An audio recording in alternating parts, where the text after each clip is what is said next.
Halo kumaha damang, saatnya Anda menyimak berita Bandung bersama saya Rido Yahya. Sejumlah berita menarik akan kami sajikan untuk Anda dan berikut 3 berita utama hari ini. Hakim Pengadilan Negeri Bandung kabulkan gugatan pra-peradilan. Peggy Setiawan dibebaskan dari tuduhan kasus pembunuhan Vina dan Eki. Jalan rusak tak kunjung diperbaiki, warga Cilengsi di Kabupaten Bogor sindir pemerintah dengan memancing ikan di jalan berkubang.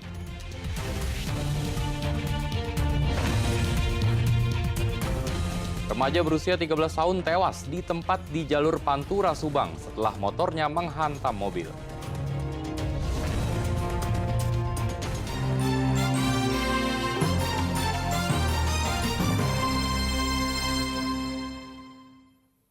Pengadilan Negeri Bandung membebaskan Peggy Setiawan dari status otak pembunuhan dan pemerkosaan terhadap sejoli Vina dan Eki di Cirebon tahun 2016 lalu.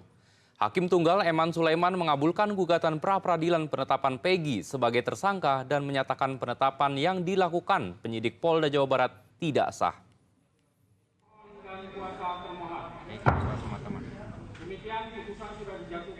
Putusan Hakim Tunggal Pengadilan Negeri Bandung Eman Sulaiman seketika membuat ruang sidang pengadilan gemuruh.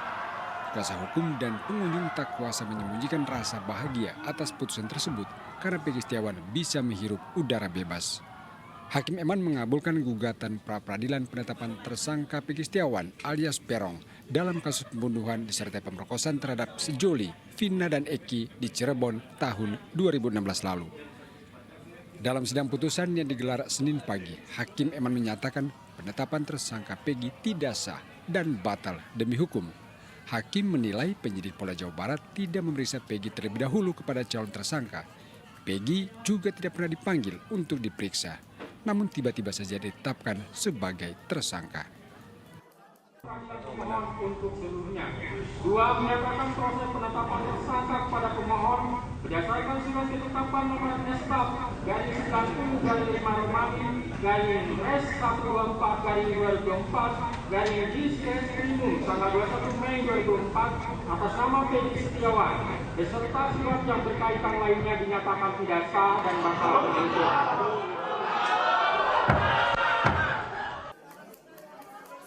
Atas putusan ini, penyidik Polda Jawa Barat diperintahkan untuk membebaskan Peggy Setiawan dari semua tuduhan. Putusan disambut bahagia tim kuasa hukum karena sejak awal meyakini Peggy tidak terlibat dalam pembunuhan Vina dan Eki. Penyidik tidak mampu membuktikan surat ketetapan tersangka sebelum ditetapkan DPO 2016. Kemudian tidak mampu membuktikan surat panggilannya yang telah 3 kali dilakukan. Sehingga kami berpendapat bahwa deponya tidak sah. Itu juga yang disampaikan, yang dibacakan Hakim Tunggal tadi. Sama dengan pendapat kami. Yang kedua, kami berpendapat penetapan tersangka itu harus diperiksa dulu sebagai saksi sebelum penetapan tersangka. Berdasarkan putusan Mahkamah Konstitusi nomor 21 tahun 2014. Dalam pertimbangannya halaman 98 mengenai cukup alat bukti, selain memiliki 2 alat bukti yang termuat di dalam pasal 184 KUHP. Putusan ini disambut sukacita keluarga dan simpatisan Peggy yang telah memberikan dukungan penuh terhadap Peggy selama 7 hari sidang pra-peradilan berlangsung.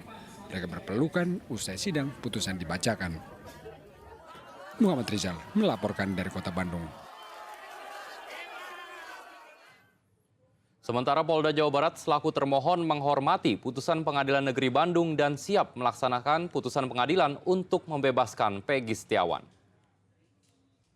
Ya, yang pertama, tentu dari Polda Jabar kami akan mematuhi putusan sidang pra-peradilan yang telah diputuskan oleh Hakim Tunggal pra-peradilan untuk tersangka PS. Yang kemudian yang kedua, tentunya kami dari Polda Jabar, penyidik, akan menjalankan segala putusan hakim pada sidang pra-peradilan tersangka PS. Keluarga Vina dan kuasa hukumnya bersuara atas bebasnya Peggy dari jeratan hukum kasus pembunuhan dua sejoli. Pihak keluarga berharap polisi dapat menangkap pelaku sebenarnya dan juga 3 DPO yang sudah ditetapkan dalam pengadilan 2017 lalu. Keluarga almarhumah Vina dan kuasa hukumnya ikut menyaksikan sidang putusan pra-peradilan Peggy Setiawan dari kediamannya di Kelurahan Samadikun, Kota Cirebon. Dalam putusan sidang tersebut, Hakim Tunggal Pengadilan Negeri Bandung mengabulkan pra-peradilan Peggy. Peggy saat ini terbebas dari segala tuduhan yang berkaitan dengan kasus pembunuhan Vina dan Eki. Keluarga Vina serta kuasa hukumnya menerima atas putusan tersebut. Mereka hanya berharap polisi dapat menangkap pelaku sebenarnya dan juga 3 DPO yang sebelumnya sudah ditetapkan di pengadilan pada tahun 2017 lalu. Ya harapannya ibu sih ya mau mencari yang 3 DPO itu. Oh, yang 3 DPO? Iya, yang pelaku yang sebenarnya. Jadi sebenarnya kita sih tetap berharap ke pihak kepolisian, apalagi ini kan dibatalkan satu tersangka, berarti kan ada sedikit kecerobohan menurut kami ya. Jadi kita berharap 3 terduga DPO ini tolong dicari dan tolong dimunculkan wajahnya seperti apa tidak. Mereka juga berharap ke depannya polisi tidak tergesa-gesa dalam menetapkan tersangka atas kasus pembunuhan Vina dan Eki di Cirebon pada 2016 silam. Maruli Habibi melaporkan dari Kota Cirebon. Kita beralih ke informasi lainnya. Warga Cilengsi menggelar aksi damai dengan memancing ikan dan menanam pohon di tengah jalan raya Cilengsi Situ yang penuh kubangan air. Aksi ini sebagai protes terhadap pemerintah Kabupaten Bogor lantaran tak kunjung memperbaiki jalan. Ini adalah cara warga Cilengsi di Kabupaten Bogor memprotes kondisi jalan rusak yang tak kunjung diperbaiki. Kondisi jalan raya Cilengsi Situ memang rusak parah dan penuh kubangan sehingga membahayakan pengendara. Tidak heran jalan ini berubah menjadi kolam besar saat diguyur hujan sehingga lebih tepat menjadi tempat untuk memancing ikan atau mencuci motor. Hari ini melakukan aksi damai meminta kepada pemerintah Kabupaten Bogor untuk secepatnya merealisasikan betonisasi jalan ini. Karena apa? Ini sering terjadi kecelakaan, bahkan tindak kriminal, ya. Sering terjadi kecelakaan tiap malam ketika musim hujan seperti ini, gitu. Jadi kami berharap pemerintah Kabupaten Bogor juga para anggota dewan khususnya di Bogor Timur ini jangan tutup mata. Kami meminta ya hari ini tentunya agar secepatnya kami butuh kepastian kapan direalisasikannya jalan ini. Aksi damai digelar warga karena akses jalan Kabupaten Bogor dan Bekasi ini tak kunjung diperbaiki. Kondisi jalan tak hanya dikeluhkan warga tapi juga oleh pengendara. Mereka harus memutar lebih jauh untuk menghindari jalan rusak. Kondisi jalannya gimana, Bang? Itu kan pada rusak ya. Tapi nggak dibetul-betulin. Udah lama? Sering lewat sini? Enggak, kalau kesini kan rusak terus, belum ada perbaikan gitu.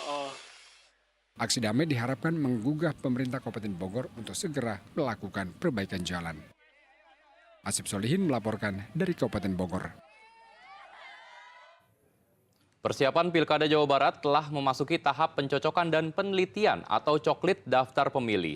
Di Sumedang, petugas Pantarlih mendatangi lokasi terpencil menggunakan perahu dan melewati hutan untuk melakukan coklit.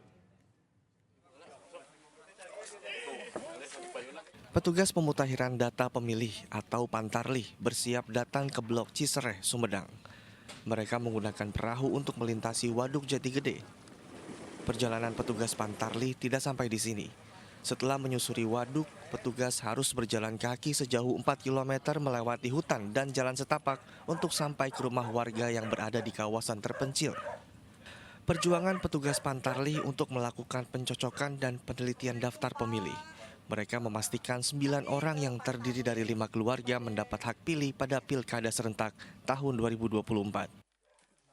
Hanya ada 9 pemilih dan 4 kakak yang ada di blok ini, Cisereh ini. Tapi tadi bagian dari kami memastikan bahwa setiap warga negara yang telah memiliki hak pilih itu harus kami pastikan mereka terdata. Apapun ini adalah akses terjauh karena kalau misalnya menggunakan jalan kaki butuh waktu sekitar 1 jam lebih karena 4 kilo ke tempat pemukiman begitu ya. Tapi Pencocokan dan penelitian daftar pemilih akan berakhir sampai 24 Juli 2024. Hingga saat ini tahapan coklit di Kabupaten Sumedang sudah mencapai 90%. Agun Gunawan melaporkan dari Sumedang. Harga minyak subsidi minyak kita di Pasar Gandoang, Kabupaten Bogor kini sedang mahal. Naiknya harga minyak kita diikuti oleh minyak curah yang dijual seharga Rp17.000 per liternya.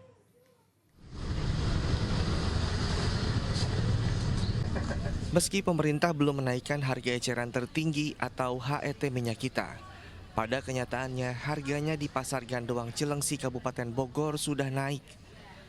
Harga minyak kita dijual oleh pedagang Rp16.000 per liter, padahal dalam kemasannya masih tertulis di harga Rp14.000 per liter. Harga minyak curah juga tinggi di pasaran, bahkan lebih mahal dari harga minyak kita. Harga minyak curah yang sebelumnya Rp15.000 menjadi Rp17.000 per liter. Saya di sini jual 16.000 per liter. Headnya naik dari subsidi pemerintah, ada penaikan. Berapa itu? Ada yang 2.000-an, ya, ada yang lebih. Ada lebih ya. Minyak kita juga naik, minyak curah juga naik. Oh, minyak curah berapa sekarang? Sekarang saya ngeteng di sini 17.000 per kilo. Oh, justru lebih mahal minyak curah dibanding minyak kita ya? Lebih mahalan curah daripada minyak kita. Oh. Meski harganya lebih mahal, minyak curah justru diburu para pembeli. Pedagang mengaku banyak warga yang beralih ke minyak curah. Asep Solihin melaporkan dari Kabupaten Bogor.